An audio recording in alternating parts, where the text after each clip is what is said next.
Comme au temps du Far West, les détenus sont habillés en tuniques rayées. Chaque matin, ils ont droit à un traitement encore plus humiliant.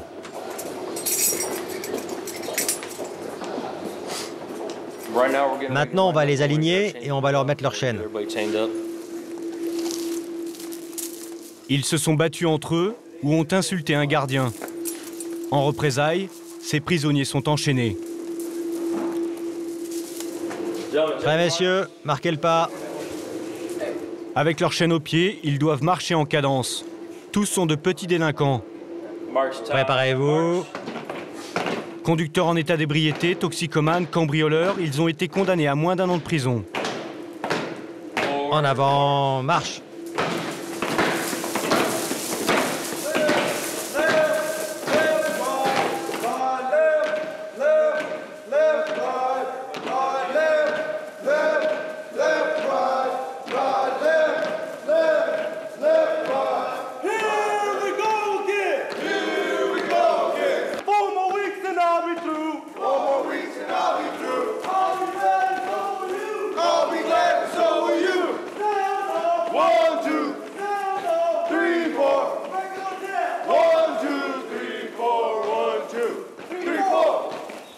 Pour se racheter une conduite, tous les matins, ils partent pour des travaux forcés.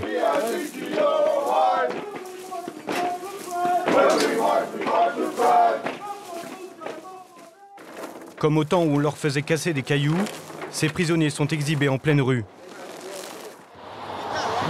Bon, allez vous enlever les mauvaises herbes et vous les mettez dans les sacs. C'est une main-d'œuvre bon marché qui désherbe les trottoirs de la ville.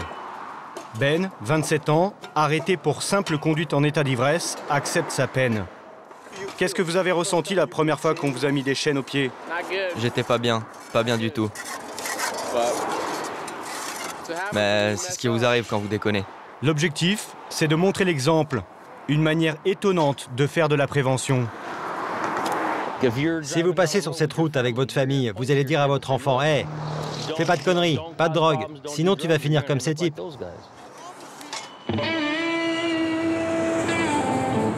Ça se passe à Phoenix, la 5e ville des États-Unis, au sud du pays, près du Mexique. Au 19e étage de cet immeuble, règne l'homme qui a remis au goût du jour ce traitement de choc. Joe Arpaio, le shérif du comté. À 79 ans, il aime qu'on le présente comme le shérif le plus dur des États-Unis. Son credo, la tolérance zéro. Vous faites quelque chose de mal, vous devez payer. C'est comme ça. C'est votre politique? C'est ma politique. C'est une évidence.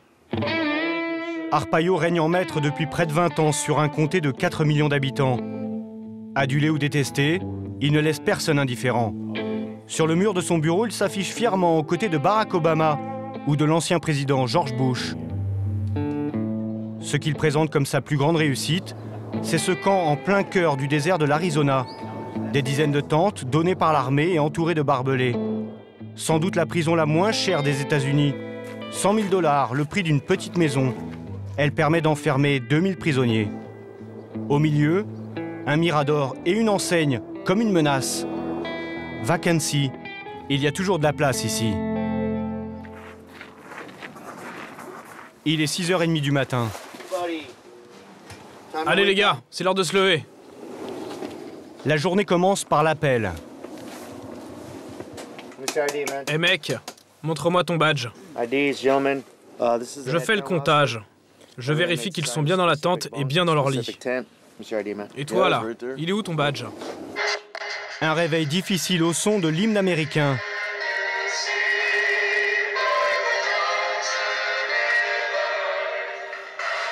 Puis pour accélérer le pas, on sonne la charge de la cavalerie. Pour leur faire passer l'envie de revenir, tous ces détenus sont donc habillés en bagnard.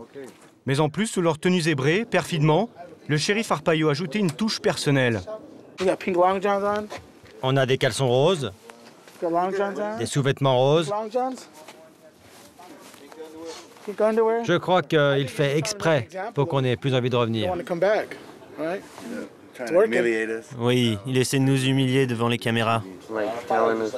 Des vêtements roses, ailleurs, on pourrait trouver cela joli. Mais dans ces contrées du Sud américain, on considère que ce n'est pas une couleur pour les hommes. Joe Arpaio est très fier de sa trouvaille. Ils détestent le rose. Pourquoi je ne les habillerais pas en rose? C'est pas un hôtel. C'est aussi simple que ça. Ces caleçons roses sont comme une carte de visite. Il les vend ou les distribue, le sourire aux lèvres. Comme à ce collégien venu l'interroger pour un devoir scolaire. L'adolescent sera quitte pour une dédicace à sa grand-mère. Bon alors, qu'est-ce que je vais bien pouvoir lui faire comme dédicace à ta grand-mère? N'allez pas en prison? Soyez sage. Quelque chose de drôle. Mais je la connais pas, ta grand-mère. Bon, je vais lui mettre meilleurs vœux.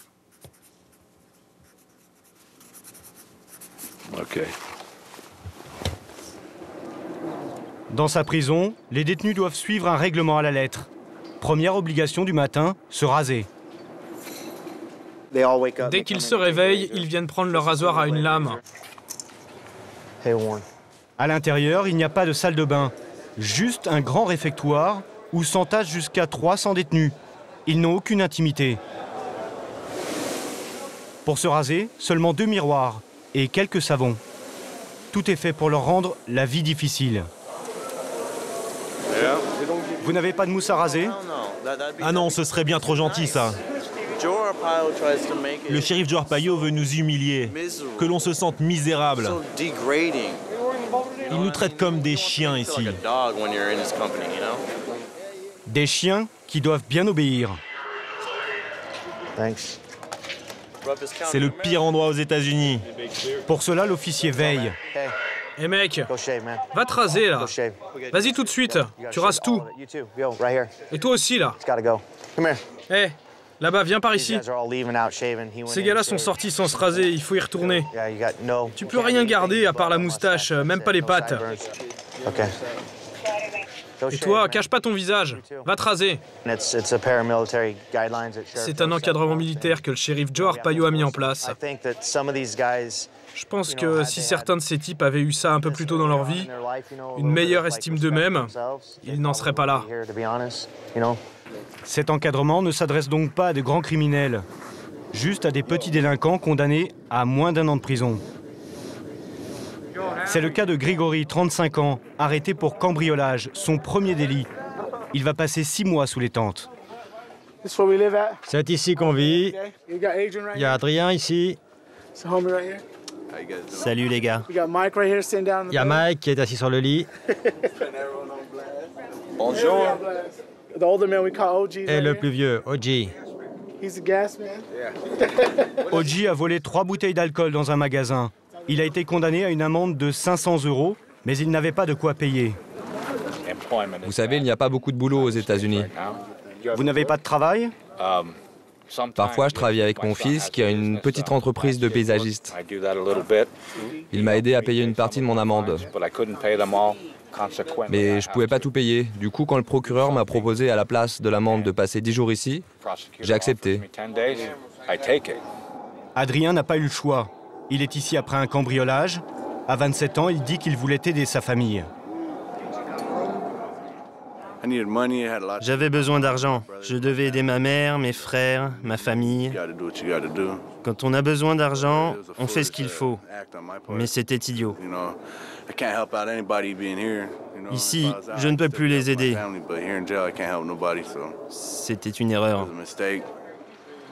Pour le shérif, les tentes n'ont pas uniquement l'avantage d'être bon marché. Elles rendent aussi la vie plus pénible aux prisonniers. Les tentes, c'est mon programme préféré. En ce moment, l'air est bon. Mais l'été, il peut faire jusqu'à 50 degrés. C'est super chaud. C'est pas un peu difficile pour les prisonniers? Je vais vous dire une chose. Nos soldats qui se battent en Afghanistan et en Irak, ils vivent sous des tentes. Alors pourquoi moi, j'irais m'inquiéter pour des prisonniers qui ont commis un délit? Ils ont été condamnés et ils font leur peine. Pour lutter contre cette chaleur, Les moyens sont dérisoires.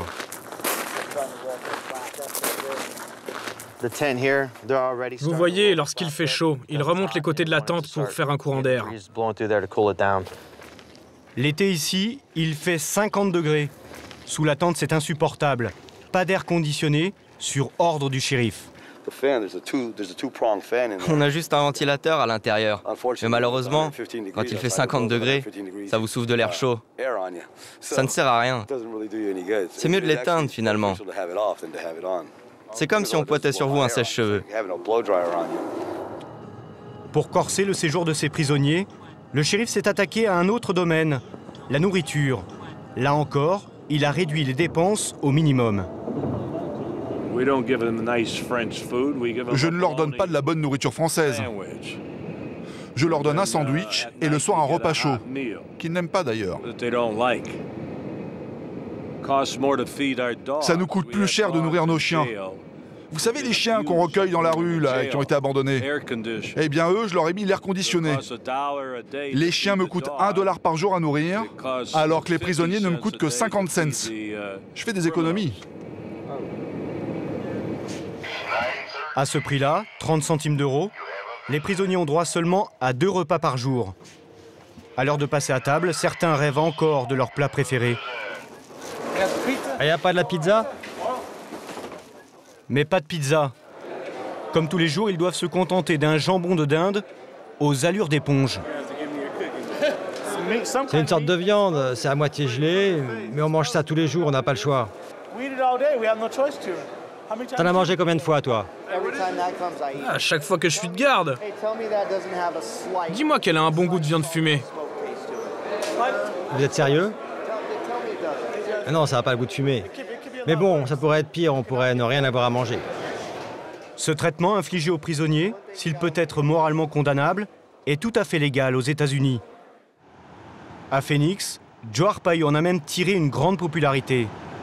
Comme un homme politique, un shérif est élu. Lui l'a été à 5 reprises, à une écrasante majorité. Face à son pouvoir, les opposants font pâle figure. Pour les trouver, il faut se rendre au pied de son immeuble. Ils sont une poignée à se relayer tous les jours depuis des mois. Parmi eux, Rob, un militant pacifiste de 55 ans. Arpaio enfreint les droits de l'homme tous les jours. Ces prisons sont des goulags. À l'intérieur, les droits de l'homme et la dignité humaine sont bafoués. Des arguments qui ne semblent pas émouvoir les passants. J'adore le shérif. Faut qu'il ait encore plus de pouvoir. Vas-y, Joe. Elle n'a aucune idée de ce que fait le shérif Arpaio. Elle ne sait pas parce qu'aucun de ses amis ou membres de sa famille ne s'est retrouvé dans la prison du shérif pour des broutilles. Lorsque vous vous retrouvez là-bas pour le plus petit délit, vous vivez l'enfer. C'est l'enfer. Ces militants ne sont pas là par hasard. Chaque jour, ils interpellent le shérif à l'heure du déjeuner. Il arrive. De l'autre côté de la rue, Joe Arpaio, entouré de ses gardes du corps.